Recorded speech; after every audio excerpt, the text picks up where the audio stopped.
첫 번째 세션 From Bank Salad Import Python이라는 제목으로 발표를 맡게 된 허상입니다. 반갑습니다. 네, 저에 대해서 간단하게 소개를 하면 저는 2014년부터 파이썬을 사용을 하기 시작했고 뱅크샐러드에서 2014년부터 일하기 시작해서 지금 약 5년에서 6년 정도 이제 뱅크샐러드를 함께 만들어 나가고 있습니다.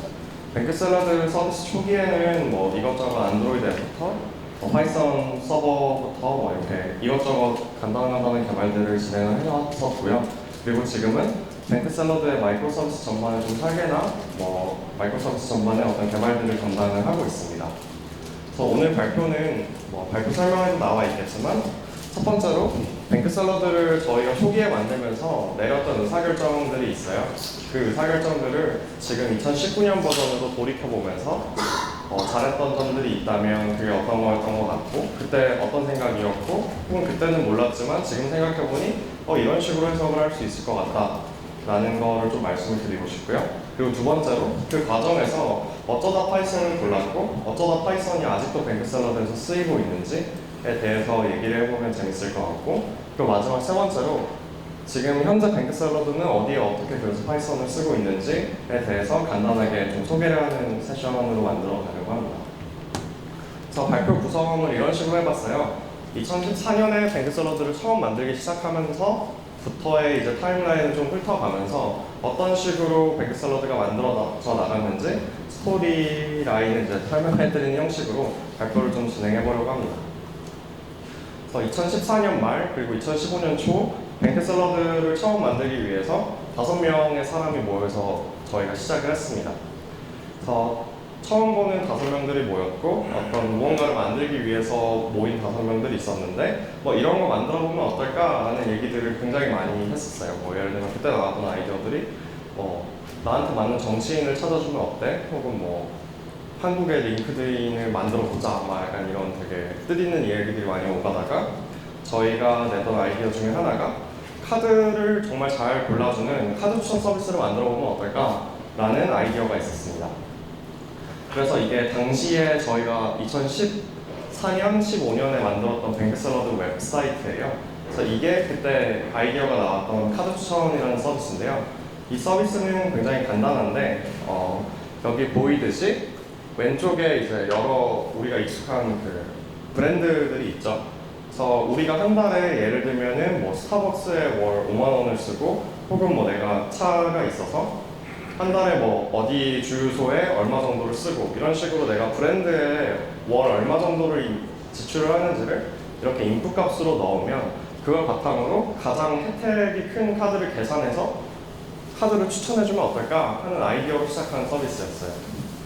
그래서 이거 괜찮은 것 같다. 왜냐면 사람들이 카드 혜택 너무 어려워하고 지금 대부분의 카드를 추천하는 서비스들이 그냥 카드를 어떤 혜택 기반으로 정말 계산해서 분석해서 추천해주는 게 아니라 그냥 광고 형태로 많이 디스플레이를 하기 때문에 이거는 시장의 문제도 있고 사용자들도 분명히 원할 것 같다 라는 판단하에 이걸 만들어보자 라고 결정을 했습니다. 당시 문제는 그 처음에 모였던 5명들 중에서 개발자는 저랑 다른 분 한 분 이렇게 딱 2명의 개발자가 있었어요. 그리고 저희가 만들어낸 카드 추천 서비스는 당시에는 이걸 어떻게 만들지도 몰랐고 카드에 대해서 저희는 전혀 잘 모르는 그냥 개발자 둘이었거든요. 그래서 이걸 어떻게 만들까를 고민을 했었는데 먼저 모든 문제는 요구사항 분석으로 시작이 되기 때문에 우리가 만들어야 되는 것들이 뭐고 우리가 지금 알고 있는 게 뭔지를 검토하기 시작을 했습니다. 그래서 이게 당시에 15년에 나왔던 저희 뱅크샐러드 웹에 대한 뉴스 기사인데요.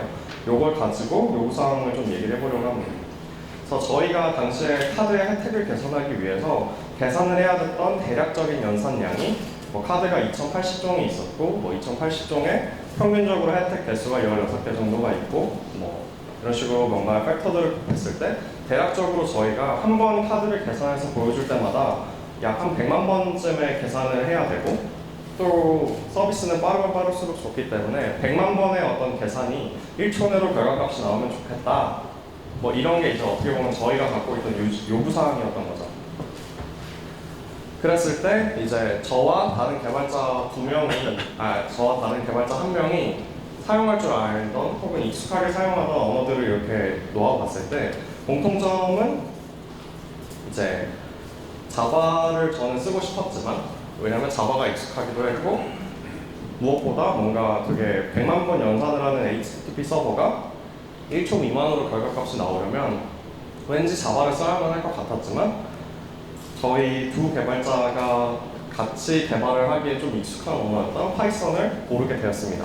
근데 그때 파이썬을 고르면서 저희가 생각했던 거는 이런 아이디어가 있었어요. 그러니까 저희가 아직 아무도 모르는 서비스고 그 다음에 지인들한테도 딱히 런칭 후에 말을 하지 않을 거고 뭐 이런 서비스인데 과연 우리가 언어를 잘못 골라서 망할 확률이 높을까 아니면 그냥 구린 서비스를 만들어 망할 확률이 높을까 라고 봤을 때 저희는 그냥 구린 서비스를 만들어서 우리가 망할 확률이 훨씬 더 높다고 봤습니다. 그래서 사실 언어가 뭐든지 크게 상관이 없고 그냥 우리 둘이 같이 빨리 만들어서 일단 내볼 수 있는 언어를 선택을 하자라고 생각을 해서 파이썬을 같이 이제 작업을 하면서 카드 추천 서비스를 처음으로 만들기 시작을 했습니다. 그래서 처음 만들 때는 저 말고 같이 일하시던 분이 장고를 되게 익숙하게 쓰시던 분이었어요. 그래서 프레임워크에 대해서도 딱히 고민을 하지 않았어요. 마찬가지로 프레임워크를 뭐 쓴다고 서비스가 망하면 너무 억울하지 않겠어요? 그래서 장고를 그냥 이분이 잘 쓰시니까 장고로 따라가자 라고 해서 장고로 첫 번째 버전을 뚝딱뚝딱 만들었습니다. 그래서 기획자분들이랑 합을 맞추고 이런 식으로 서비스가 돼야겠구나 하면서 뭐 이렇게 만들다 보니까 카드의 혜택을 계산하려고 하다 보니까 실제로는 뭔가 저희는 이게 굉장히 계산을 많이 하는 어떤 계산 알고리즘에 대한 문제일 거라고 처음에는 예상을 했는데 알고 보니까 데이터베이스에서 카드를 불러오는데 시간이 다 가는 거예요. 그래서 계산까지 가기도 전에 DB에서 불러오는 데만 타임아웃이 일어나기 시작을 했습니다. 그래서 처음에는 이게 어떤 알고리즘 문제 혹은 뭐 계산 문제일 것이라고 생각을 했는데 알고 보니까 데이터베이스에서 어떻게 하면 I/O를 효율적으로 처리할까에 대한 문제에 가까웠었어요. 그래서 저희가 이렇게 되게 장고로 뚝딱뚝딱 만들어본 버전에서 알게 된 거는 사실 어떤 서비스적인 거에 대해서 알게 된 게 아니라 그냥 우리가 다루는 문제가 I/O 문제고 이 DB 구조를 어떻게 바꿔야 될지를 우리가 고민해야 되는 유형의 문제구나 라는 것을 알게 되었습니다. 그래서 결국에는 이 DB 문제를 해결하기 위해서 저희가 당시에 갖고 있던 생각은 이거였어요. 우선은 데이터를 실시간으로 이렇게 RDBMS에서 불러오는 형태로 개발하면 안 되겠구나 라고 느꼈는데 왜냐하면은 그걸 매번 RDBMS에서 불러오는 것 자체가 너무 데이터량이 많았고요. 플러스로 카드 혜택 데이터는 잘 아시겠지만 어떤 게시판에 뭔가 글이 올라오고 댓글이 달리는 것처럼 실시간으로 바뀌는 데이터는 아니거든요.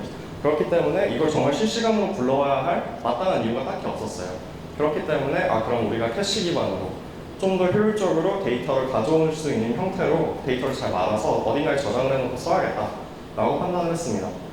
그래서 캐시 형태를 보통 이제 레디스나 멤캐시 같은 어떤 캐시에 좀 더 적합한 키밸류 기반의 어떤 데이터베이스를 두는 방식이 있을 거고 혹은 안티 패턴이지만 그냥 모듈 레벨에서 이렇게 상수로 데이터를 관리하는 방법이 있어요. 잘 아시겠죠? 방법이라고 말하기도 좀 부끄럽네요. 그래서 저희가 당연히 알고 있었던 거는 모듈 레벨에서의 상수로 데이터베이스처럼 쓰는 것은 이건 악이다. 이건 악. 이거는 월급을 받는 개발자라면 하면 안 되는 짓이다 라고 생각을 했으나 당시에는 뭐 저희가 딱히 뭐 월급을 따뜻하게 받는 것도 아니었고 과연 이 글로벌 상수를 선언을 하는 것 때문에 서비스가 망할까? 아닐 것 같은데? 이런 생각을 하기 시작했습니다. 그래서 이 안티 패턴을 우리가 도입한다고 서비스가 망하는 거는 좀 이상한데? 뭐 이런 생각을 해서 역시 서비스가 불어서 망할 확률이 더 높다 그렇게 판단을 해서 어떻게 생각을 했냐면 하루라도 빨리 그냥 테스트를 해보자. 우린 지금 카드 혜택을 계산하는 그 알고리즘이라고 부르는 것도 개발을 하기 전이다. 데이터를 불러오는 데까지만도 뭐 예를 들면 한 달에서 두 달이 걸리면 우리가 지금 당시에는 전혀 매출이 0원이었거든요. 그래서 이 테스트를 뭐 앞으로 1년 더 이렇게 할 수 있는 상황이 아니었기 때문에 이걸 빨리 어떻게든 답을 알아서 우리가 이제 각자 갈 길을 가든지 아니면 계속 하든지를 알고 싶었어요. 그래서 글로벌 딕트 형태로 데이터베이스를 쓰기 시작했습니다. 그냥 모듈에다가 뭐 DB라는 이름의 그 상수를 선언을 하고요. 처음에는 빈 딕트로 시작을 하는데 서버 어플리케이션이 최초에 뜰 때 이제 RDBMS에서 저희가 필요한 데이터를 다 가져와요. 그 다음에 그거를 딕트에 우리가 딱 계산하기 좋은 형태로 어딘가에 저장을 합니다. 그래서 그냥 키밸류 형태의 DB처럼 마치 이제 모듈 레벨 상수를 쓰기 시작을 하는 거죠. 그래서 이런 버전으로 저희가 두 번째 버전의 뱅크샐러드를 만들었어요. 그래서 이렇게 하니까 일단 데이터를 불러오는 건 굉장히 빨라요. 다만 서버에서 메모리를 엄청나게 먹을 뿐인 거죠.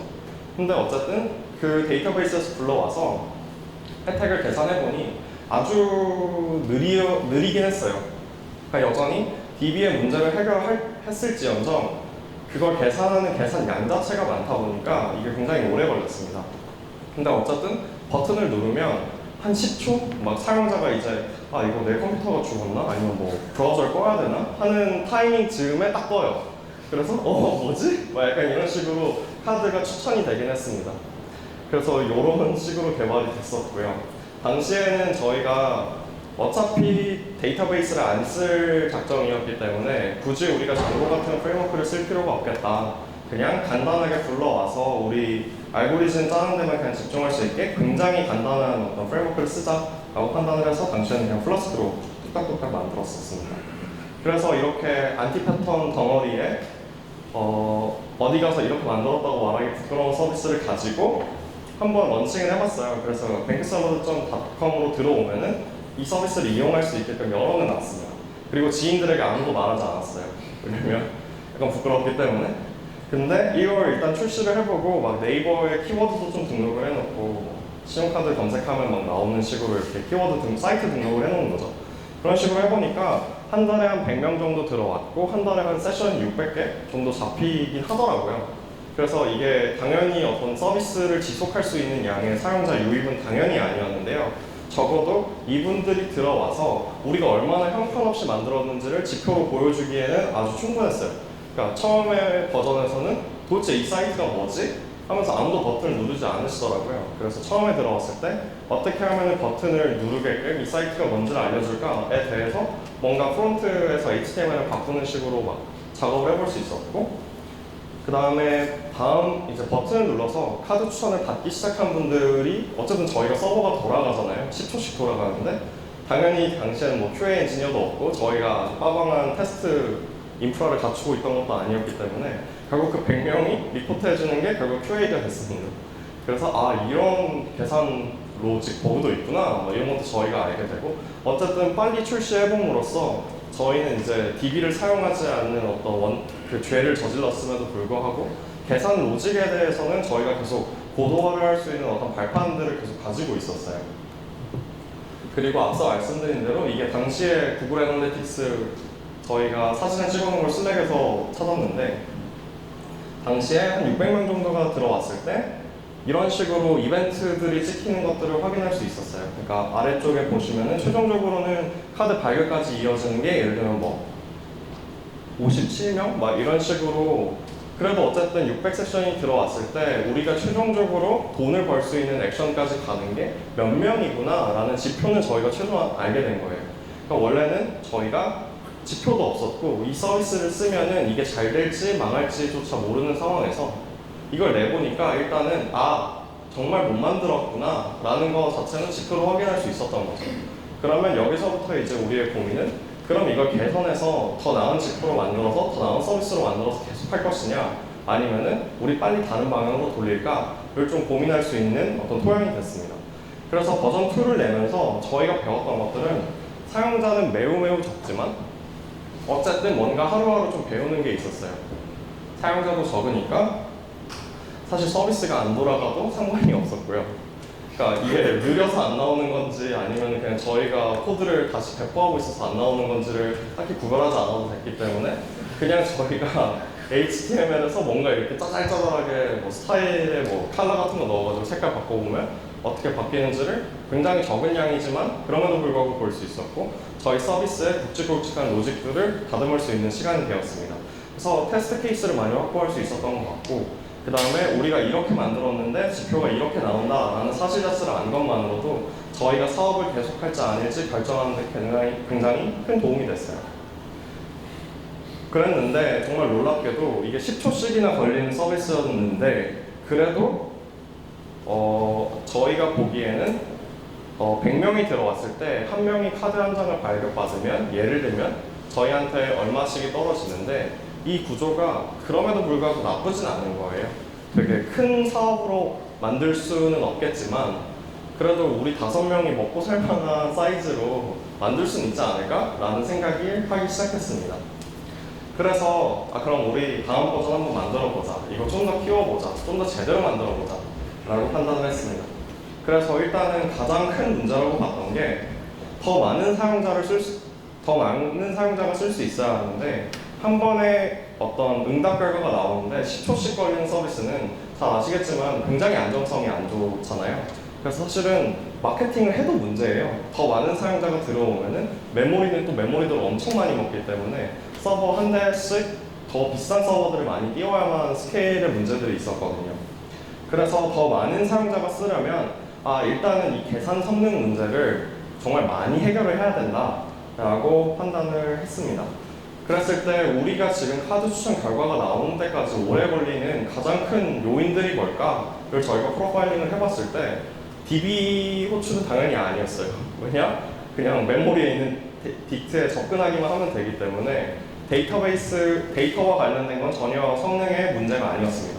대부분의 문제는 결국에는 데이터베이스에서 데이터를 가져와서 자꾸 데이터베이스라고 하는데 사실 그냥 그 모듈 레벨 딕셔너리에서 값을 가져와서 계산하는 그 계산 자체가 오래 걸리는 거였어요. 그래서 C파이썬이 이제 성능 면에서 굉장히 약한 여러 유형들의 문제가 있겠지만 크게는 2가지 유형이 있다고 생각을 하는데 첫 번째로는 수리 연산이 원래 약했죠. 그러니까 예를 들면 큰 수 곱하기 큰 수 혹은 뭐 행렬의 곱 이런 것들이 원래 파이썬이 전통적으로 약한 어떤 영역이었는데 요즘에는 이제 넘파이나 넘바 이런 것들을 이용하면은 이런 쪽의 문제는 라이브러리의 도움을 받아서 성능 문제를 해결을 쉽게 할 수 있습니다. 그런데 저희의 카드 추천 모델은 당시에는 이제 뭐 동적 계획법 내지는 다이나믹 프로그래밍이라고 하는 전통적으로 그냥 for loop를 한 10개쯤 돌려야 되는 그러니까 되게 그냥 계산량이 많은 어떤 유형의 알고리즘이었어요. 그래서 이런 문제를 해결하기 위해서는 사실은 그냥 언어가 좀 좋은 언어여야 되고 알고리즘을 좀 더 잘 만들어서 루프의 횟수를 줄이거나 이런 식으로 많이 접근을 해야 됐습니다. 그러면은 이제 저희가 연산을 하는 게 다이나믹 프로그램이고 이거를 더 성능을 높이기 위해서는 언어 문제거나 아니면 알고리즘 문제인데 당시에 이제 한 명이 더 들어왔는데 그분이 알고리즘 대회 출신의 굉장한 이제 뭐 학력을 갖춘 분이었는데 이분이 범인일 리가 없다라고 제 머릿속에는 생각이 섰고 그러면은 이건 파이썬이 범인이다 라고 생각을 했습니다. 그래서 그럼 파이썬 말고 다른 언어를 써야 이 문제가 해결되는 것은 아닌가 라고 생각을 하기 시작을 했습니다. 그래서 당시에 이제 파이썬 말고 성능이 좀 좋다고 알려진 언어들을 고민을 해보기 시작을 했어요. 우리가 어쨌든 이 사업을 계속하고 다음 버전을 내기 위해서는 이 문제를 해결해야 되는데 정말 파이썬 안에서 답이 없나? 뭐 이런 식으로 생각을 했었는데 일단은 저희 개발자 셋이 파이썬 외에 이만큼 빨리 개발을 할 수 있는 언어가 없었어요. 저희가 익숙한 언어들이 없었기 때문에 공통적으로. 그래서 만약에 다른 언어 하나를 선택한다면 저희는 한 달간 스터디를 할 생각이었습니다. 그러면 이제 당연히 저희가 당시에 뭐 돈도 못 벌고 있고 월급도 딱히 뭐 못 받고 있는 상황에서 이걸 한 달을 스터디하고 2달간 만들어서 테스트를 한다고 하면 이제 저희가 왜 회사에 나가야 되지? 뭐 이런 생각들을 하기 시작을 한 거죠. 그래서 어떻게든 파이썬으로 만들어야겠다 라고 생각을 했고 그래서 저희가 찾아보다가 한번 트라이를 해본 게 사이썬이었어요. 사이썬을 뭐 깊게 설명하지는 않겠지만 간단하게 요약을 하면은 C 파이썬에서 제공하는 일부 기능들을 그냥 C 형태로 다시 구현을 하고 그 다음에 뭐 예를 들면 타입 추론 같은 게 C 파이썬에서 굉장히 성능을 많이 잡아먹는데 이거를 타입을 명시하는 방식으로 코딩을 하게 함으로써 타입 추론 자체의 비용을 많이 낮추는 걸 지원을 하고 있고요. 그리고 두 번째로 저희가 원래도 파이썬에서 C 타입스를 이용하면 C 바인딩을 좀 더 쉽게 지원을 하지만 사이썬을 이용할 경우에는 좀 더 C 바인딩을 쉽게 할 수 있는 장점들이 있습니다. 그래서 요약을 하면은 좀 더 많은 영역에 C++이나 아니면 C로 짠 코드를 집어넣기가 편하고요. 아무튼 뭐 그런 사이썬이라는 이제 파이썬 기반의 언어를 도입을 하기 시작을 했습니다. 그래서 재밌었던 거는 사이썬으로 그냥 파이썬 코드를 돌릴 수 있어요.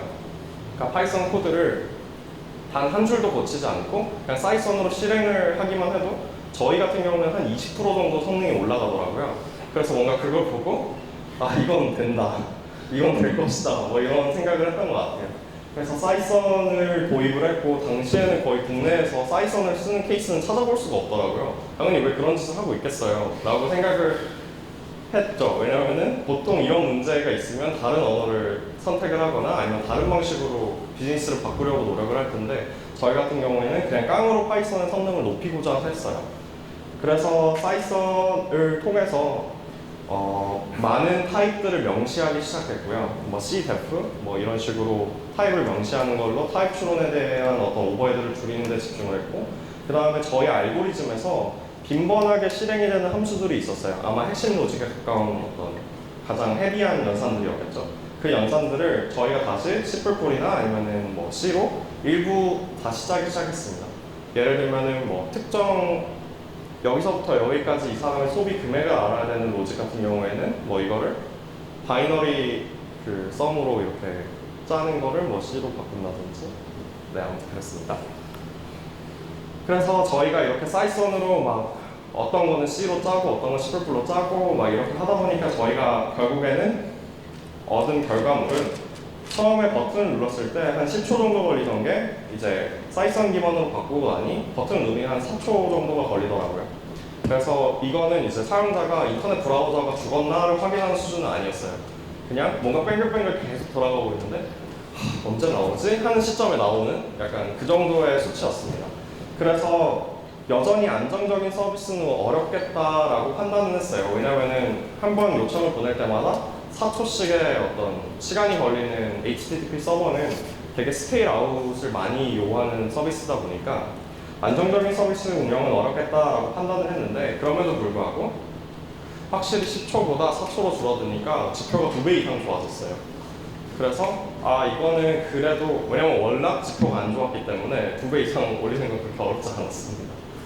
그래서 이 정도로 했을 때 지표가 나온다, 그러면 이걸 바탕으로 우리 한번 마케팅을 해보자 라고 판단을 했었고요. 그래서 뭐 큰 금액도 아니었고 10,000명 정도가 들어왔을 때 얼마나 남는지, 그리고 실제로 얼마나 매출까지 이어질 수 있는지에 대한 지표를 저희가 마케팅을 시작해서 계속 학습을 시작하기 시작했고, 그래서 이런 지표들이 있고 우리가 이런 것들을 이렇게 개선을 하면 뭐 이런 식으로 매출이 프로젝션이 되겠구나 라고 판단을 하고 그걸 가지고 저희가 투자자들을 만나기 시작을 했습니다. 왜냐면 저희도 계속 사업을 하고 싶었으니까.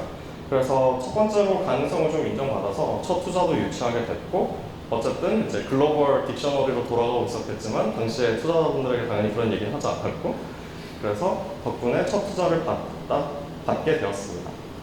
그래서 이걸 첫 투자를 받으면서 저희가 느꼈던 거, 그리고 알게 됐던 거는 저희는 이제 생각했을 때 안정적이고 성능이 좋은 서비스를 만드는 방법들은 사실은 되게 명확하다고 생각을 해요. 그러니까 그 방법들은 이미 어딘가에 다 존재해요.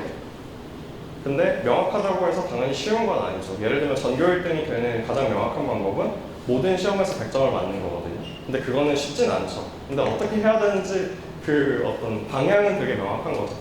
그래서 마찬가지로 안정적이고 성능이 좋은 서비스를 만드는 거는 저는 비교적 확실한 방법들이 있다고 생각을 했어요.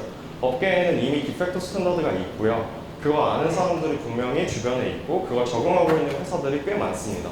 그럼 그 회사들이 어떻게 하고 있는지 사실 거기에 많은 분을 통해서 여쭤보면 되고, 혹은 뭐 베스트 프랙티스 같은 걸 찾아보면 꽤 좋은 글들이 많아요.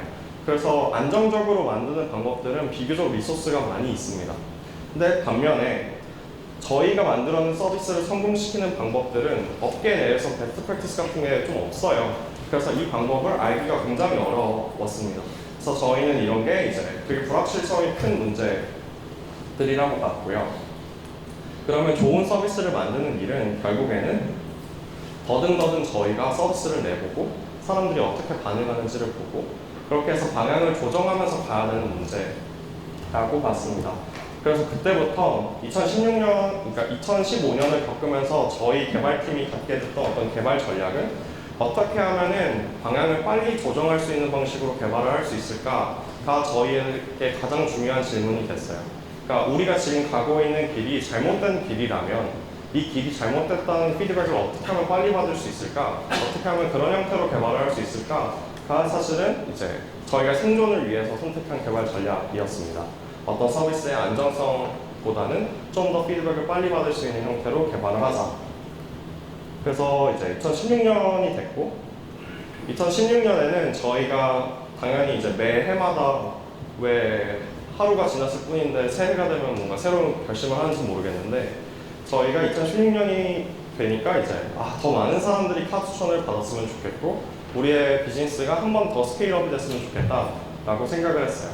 그래서 들어오는 사용자의 양도 좀 늘었으면 좋겠고 들어왔을 때 더 많은 사용자들이 실제로 카드 추천으로 이어졌으면 좋겠다라고 생각을 했습니다. 당시 2016년에 굉장히 유행했던 단어가 파괴적 혁신이었어요. 그래서 우리가 뭐 실리콘밸리 스타일로 우리도 그러면은 파괴적인 혁신 아이디어가 없을까? 그 고민을 하다가 왜 사람들이 들어와서 카드를 찾아야 하지? 그냥 이 사람들의 카드를 늘 가장 좋은 카드가 늘 있고 그냥 언제든 그걸 액세스할 수 있게 하면 안 될까? 뭐 이런 아이디어를 누군가가 냈어요. 그래서 이 말인즉슨 저희 뱅크샐러드 웹은 사람들이 들어와서 내 소비가 이렇다라고 입력을 해야만 그때 계산이 되는 서비스였는데 어딘가 늘 소비 데이터가 저장되어 있고 그걸 바탕으로 늘 계산이 되어 있는 카드들을 언제든 볼 수 있으면 훨씬 낫지 않을까? 뭐 이런 생각을 하게 된 거죠. 그랬을 때 이제 이 아이디어가 뭔가 저희를 다음 스텝으로 인도해줄 파괴적 혁신 아이디어가 됐어요. 그래서 어떻게 하면 소비 데이터를 모으지? 막 이제 이 질문에 되게 꽂히게 된 거죠. 그래서 어떻게 소비 데이터를 모을까 했을 때 시장에서 이미 소비 데이터를 모으고 있는 서비스들이 있었어요. 어떤 서비스냐면 당시에 안드로이드에서 카드 결제 문자를 기반으로 SMS를 불러와서 가계부를 쓰게 만들어주는 그런 뭐 편한 가계부라든지 똑똑 가계부라든지 이런 가계부 서비스들이 굉장히 많은 분들이 이용을 하고 있었거든요. 그래서 저희도 판단을 했던 게 그러면은 안드로이드 앱을 만들어서 결제 문자들을 기반으로 소비를 추려서 보여주는 우리 가계부를 만들자. 사실은 카드 추천 앱을 만들자라고 생각을 한 거죠. 그랬을 때 이제 누군가는 물었죠. 그럼 아이보스는 어떻게? 아이보스는 SMS 못 불러오잖아 했을 때 저희는 이제 마찬가지의 방법으로 일단은 안드로이드에서 성공하면 나중에 생각하자라고 판단을 하고 일단 안드로이드로 만들기 시작했습니다. 왜냐면 당시에 안드로이드 개발을 할 수 있는 사람이 있었거든요. 그래서 약 2달간 뚝딱뚝딱 개발을 한 다음에 출시까지는 한 3달 정도 걸렸던 것 같아요. 그래서 2016년에 뱅크샐러드 SMS를 읽어와서 뭔가 가계부 역할 비스무리한 것도 하면서 카드도 추천받을 수 있는 뱅크샐러드 첫 번째 버전을 시장에 런칭을 했습니다. 그래서 문자를 읽어와서 지출 내역을 어딘가 예쁘고 뭔가 정돈되고 뭔가 깔끔하게 잘 보여주는 서비스를 만들었던 것 같아요. 그리고 이제 지금은 이 스크린샷이 화질이 좀 안 좋아서 너무 감흥이 없으실 수 있지만 당시 2015년에 16년에 봤다면 이건 너무 힙한 서비스다 라고 생각했을 만한 디자인이라고 저희는 생각을 했습니다. 그런데 아무리 힙한 이미 그래픽의 앱을 만들어도 저희가 알게 된 거는 먼저 첫 번째로 알게 된 거는 앱을 정말 잘 쓰시는 분들이 있어요. 그러니까 아무리 서비스를 정말 똥같이 만들어도 거기에서 헤비 유저들은 있더라고요. 근데 그분들은 실제로 카드 추천 서비스를 굉장히 잘 이용을 하셨어요. 그걸 지표상으로 볼 수 있었는데 다만 문제였던 거는 그런 얼리 어답터 분들이 굉장히 적은 거죠. 그래서 예를 들면 한 1000명쯤 있으면 한 10명? 그러면 저희가 10명에게 카드를 추천하기 위해서 3달간 앱을 만드는 회사가 되는 거죠. 그래서 앱을 잘 사용하는 사람이 없다라는 거를 이 앱을 빨리 출시를 하면서 알게 됐고 왜 그런 거 저희 내부에서 해고를 해보니까 애초에 이 앱 자체를 사용자가 쓸 이유가 사실 좀 마땅치가 않은 거예요. 왜냐하면 카드를 추천하려고 만든 가계부 앱이었고 당연히 이제 사람들은 가계부 앱을 쓰려고 했는데 카드를 추천하려고 만들었으니까 뭔가 어딘가 엉성하지 않겠어요. 그래서 저희가 이제 이런 것들을 저희 내부에서는 공급자 중심의, 그러니까 사용자 중심이 아닌 공급자 중심의 우리의 욕심이 들어간 욕심 기획이라고 분류를 하는데 어쨌든 저희가 공급자 중심의 욕심 기획을 했던 거죠. 그래서 저희가 다음 버전을 내면서 왜냐면 우리는 이거를 잘 만들어야 되니까 다음 버전을 내면서 결심을 했던 게 카드 추천은 일단 버리자. 이거는 우리가 카드 추천 아무리 욕심을 부려봤자 많은 사람들이 쓰지 않으면 그냥 말짱 도루묵이다 라고 판단을 해서 한국의 가계부 사용자들이 정말 좋아할 만한 가계부 앱을 만드는 데만 좀 집중을 하자. 왜냐하면 저희가 검증했던 건 비록 10명일지언정 이 가계부 앱을 잘 쓰시는 분들은 카드 추천을 받는다는 건 검증을 했거든요. 그러면 저희가 집중해야 되는 거는 가계부 앱을 어떻게 하면 잘 만들까를 저희가 알기만 하면 되는 거였어요. 그래서 어떤 방법을 취했었냐면 당시에 거의 가계부를 전공하신 듯한 가계부 헤비 유저분들이, 그러니까 어떤 분들은 오프라인 가계부를 정말 열심히 쓰시는 분들이 계셨고 어떤 분들은 뭐 똑똑 가계부, 편한 가계부 이런 가계부 앱들을 정말 섭렵한 분들이 계셨는데 이분들을 지인의 지인을 막 통해서 한 30명 정도를 저희가 한 1시간에서 2시간씩 그러니까 이렇게 인터뷰를 한 분씩 1대1로 했었습니다. 그래서 많은 분들을 만나고 나니 저희가 어떻게 만들어야 될지를 좀 알겠는 거예요. 그래서 그걸 바탕으로 방향을 틀었고 그래서 새로운 아예 토대로 만들었었어요. 왜냐면은 기존의 어떤 앱에다가 무언가를 덧붙이는 방식으로 만들면 저희가 자꾸 기존에 했던 기획들을 계속 답습할 것 같은 거예요. 그래서 그냥 아예 백지 상태에서 새롭게 가계부 앱을 만든다는 생각으로 시작을 했었고요. 물론 당시에도 서버는 계속 파이썬으로 유지를 했었습니다. 그래서 이것도 마찬가지로 3달에서 4달 정도 개발을 하고 출시를 했었고요. 중간중간에 저희 인터뷰에 응해주셨던 분들에게 APK 파일을 이렇게 메일로 드리는 방식으로 한번 써보시고 피드백 좀 달라라는 식으로 많이 연락을 구했던 것 같아요. 그래서 2016년에 뱅크샐러드를 이렇게 만들고 냈을 때 저희가 예상했던 것보다 꽤 괜찮은 지표의 앱이 되어가기 시작했어요. 처음부터 좋았던 건 아닌데 일단 버전 1이 하도 지표가 안 좋았어서 그냥 별로 안 좋은 지표인데도 막 너무 감동적이더라고요.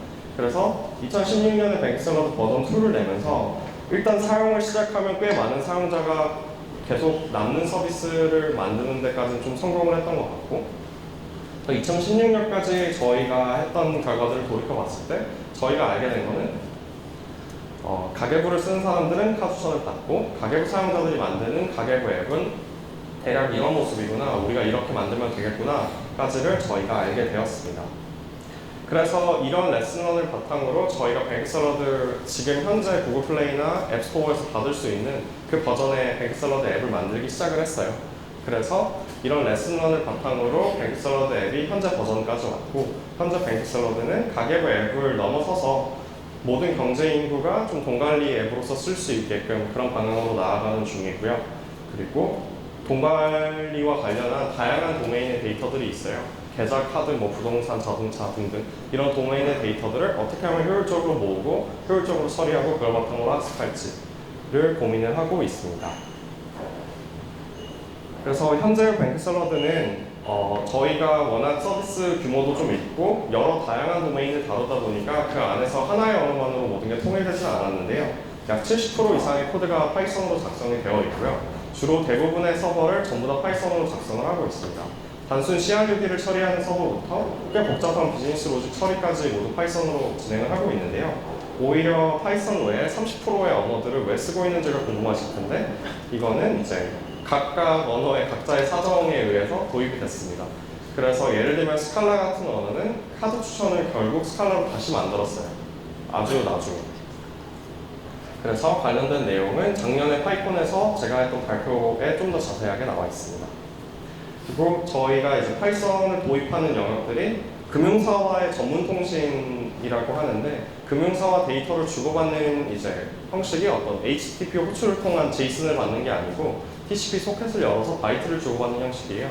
이걸 이제 전문 통신이라고 하는데 저희가 이걸 좀 효과적으로 할 수 있는 방법이나 라이브러리가 자바 진영에 굉장히 많아요. 왜냐하면 대부분의 금융사가 자바 기반으로 뭔가 업무를 진행을 하고 또 거기에 제휴서들도 대부분 자바로 짜여져 있기 때문에 그래서 자바를 쓸 경우에는 전문 통신을 훨씬 쉽게 할 수 있는데 저희는 아무래도 자바를 쓰는 사람들이 많지 않다 보니까 파이썬 기반으로 전문 통신을 좀 쉽게 하고 싶었고 그래서 그걸 할 수 있도록 뭐 저희가 전문 통신을 위한 파이썬 라이브러리를 오픈소스로 만들어서 운영을 하고 있습니다. 그리고 카드 결제 같은 경우에도 IM포트를 이용해서 PG 서버와 연동하는 것 역시 파이썬으로 개발을 했고요. 그리고 저희가 9월 중에 출시할 새로운 서비스도 100% 파이썬으로 개발을 했습니다. 그래서 요거는 나중에 발표자료를 업데이트 해놓도록 하겠습니다. 아직은 대회라서. 그래서 뱅크샐러드가 또 그러니까 이게 서비스가 계속 커지면서 중간중간 이제 그게 프로토타입으로 뭔가를 만들어 보고, 예를 들면은 저희 뱅크샐러드 앱 내에서 아직도 글로벌 딕셔너리 같은 형태로 구현이 된 일부 기능들이 있을 거예요. 그런 이제 기능들이 많이 출시돼서 빨리 피드백을 받을 수 있도록 뱅크샐러드는 초기부터 적극적으로 MSA 구조를 취하고 있었는데, 뱅크샐러드에서 MSA를 하다 보니까 저희가 서비스가 점점 늘어나면서 코드량도 많아지고, 그래서 레포가 훨씬 점점 더 많아짐에 따라서 레포를 만드는 게 일이 되고 새로운 서비스를 배포하는 게 일이 되면 사람들이 서비스를 더 이상 안 만들고 기존의 어떤 비슷해 보이는 서비스들에 계속 기능을 추가하는 식으로 많이 작업을 진행하게 되더라고요.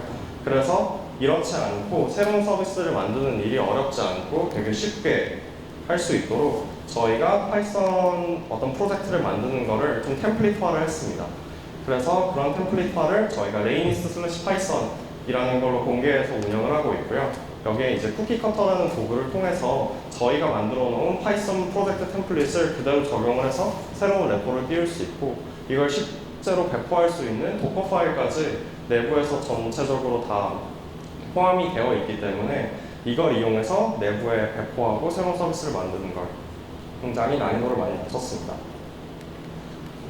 그래서 뱅크샐러드가 어쨌든 이런 그러니까 이런저런 부분에서 파이썬을 쓰고 있는데, 그래서 앞으로도 계속 파이썬을 쓸 거냐 아까 궁금하실 수 있는데, 저희는 이렇게 생각을 합니다. 저희가 아무리 규모가 커지고 서비스가 늘어났다고 해도 저희 서비스의 어떤 기능들은 굉장히 초기 상태예요. 저희가 사용자들의 어떤 가설을 검증을 완료해서 저희가 잘 알고 있는 영역의 기능들도 있겠지만 그렇지 않은 기능들이 굉장히 많거든요. 그럼 이런 영역에서 여전히 중요한 건 안정성보다는 저희가 예를 들면 자동차 시세를 보여주는 기능이 잘 동작하는지를 알기 위해서는 안정성보다는 빠르게 피드백을 받는 게 중요하거든요. 그래서 이런 차원에서 봤을 때 저희는 앞으로도 계속 새로운 기능들을 출시할 때는 가급적 파이썬을 통해서 빠르게 피드백을 받을 것 같고요. 서비스의 안정성이나 운영의 안정성이 중요한 어떤 일부 마이크로 서비스 같은 경우에는 파이썬이 아닌 다른 언어들을 현재 고려하고 있고 적용하고 있습니다. 그래서 더 많은 정보는 이제 저희가 슬라이드가 스피커덱에 공개가 되어 있거든요. 그래서 여기를 통해서 참고하시면 좋을 것 같습니다. 네, 그러면 시간이 많이 오버해서 발표는 여기까지 하도록 하겠습니다. 들어주셔서 감사합니다.